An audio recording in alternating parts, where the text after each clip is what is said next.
Hello, welcome back. This is Bob Mills. This is Talk Radio, and I'm delighted to be joined for this section of the show by Dame Evelyn Glennie, who's going to be talking to us about the East Anglia Festival, which is going on in Halstead, at Castle Hedingham in Halstead.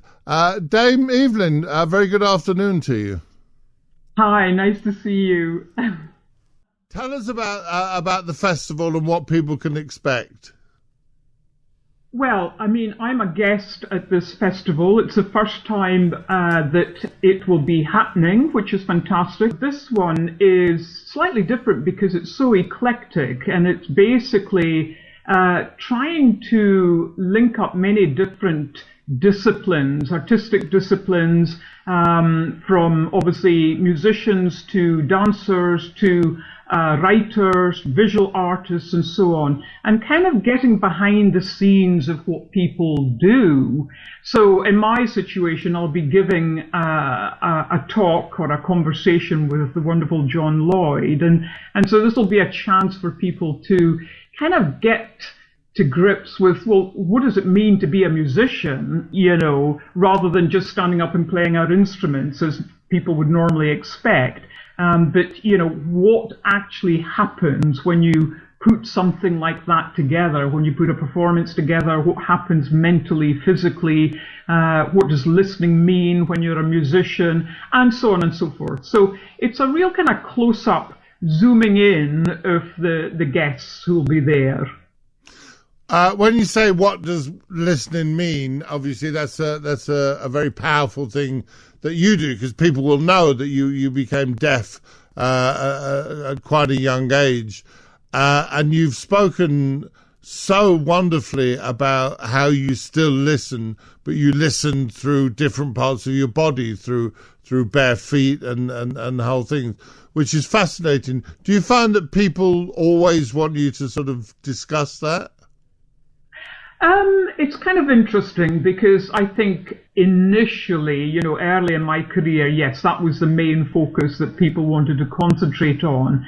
And I wanted to do the opposite and not talk about it at all. And I was so anxious just simply to be a musician and to do my best in that role. And then gradually, as I began giving master classes and so on, what I was basically asking young people to do was to listen and, you know, ask themselves questions, become their own teachers and so on. And really this kind of allowed me to think about my own hearing and listening and what do the two really mean.